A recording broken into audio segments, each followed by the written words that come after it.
First thing that we are going to cover is how to mute the strings with your left hand. That's the first step, because when we are going to practice strumming, we don't want to use chords initially. Later on, after you are used to the strumming, like after playing it for a day or so, then we can move on to chords.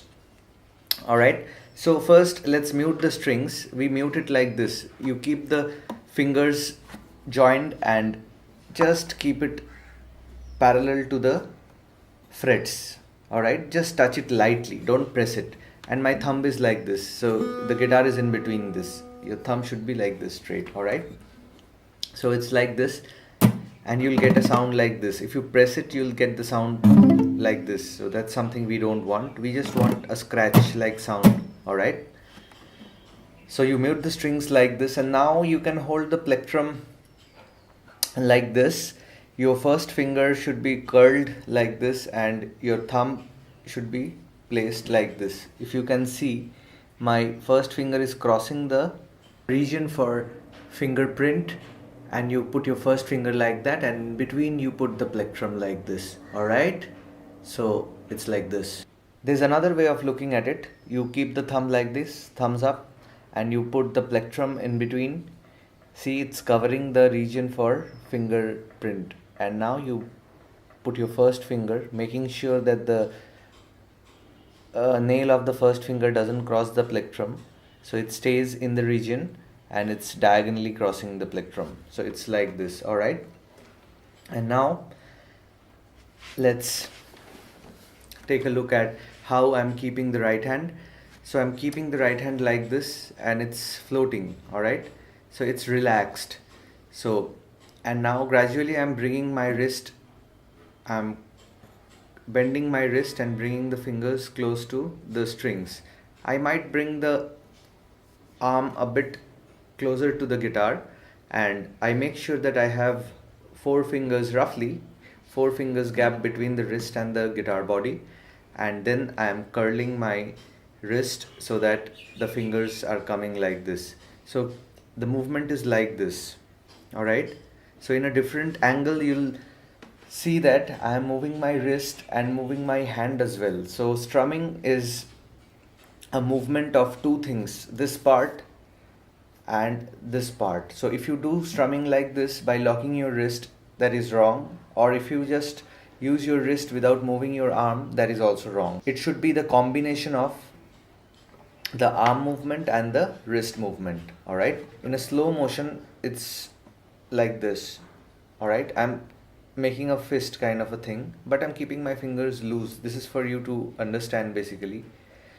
I'm curling my wrist and then I am letting it go, as if you are shaking your hand, you know.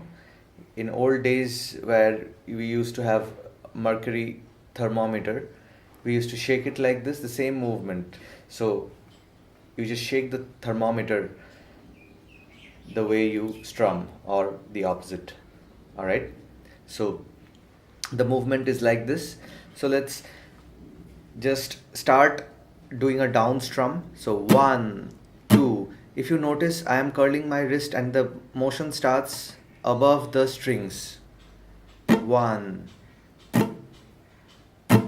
And there's another problem that beginners face while strumming. What they tend to do is they curl the wrist, so the wrist moves like this away. So this is wrong. So the plectrum should follow the path like this, as if it's moving in a vertical plane. It's not moving in a curve. Okay, so it's always pointing perpendicular to the guitar. So the plectrum is moving like this, and since this is your hand, it won't be as perfect as a vertical plane. It might move a bit, but it shouldn't go beyond this.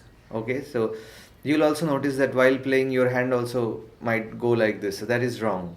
The idea is we have to stay close to the strings. Okay, if you move your hand further away from the strings, then you might lose time coming back. Anyway, so it's like this: 1, 2, 3. See, it's not going beyond this. 1, 2, 3, 4. So initially you are going to take a count of 4 and strum. So the first thing we need to do is muting the strings, then strumming, and then I'm going to use a metronome. This is a very essential thing. So you should have a metronome. Either you can get it online, like an app, or you can buy it. So this is in 70 BPM, beats per minute. In a metronome, you'll see that it's written BPM. So you can keep it 70, 80, 60, whatever you wish. Let's start the metronome and let's count 4. First we'll listen to the metronome and then we'll start counting, and then after we are comfortable with the count, we are going to play. 1, 2, 3, 4. 1, 2, 3, 4. Count along with me. 2, 3, 4. 1, 2, 3, 4. 1, 2, 3, 4. 1, 2, 3, 4. 1, 2, 3, 4. Alright? So this is the time to pause the video, and there's a track, metronome track included along with the lesson. So you can play that track and start practicing, and after practicing for 5-6 minutes, you come back to the video.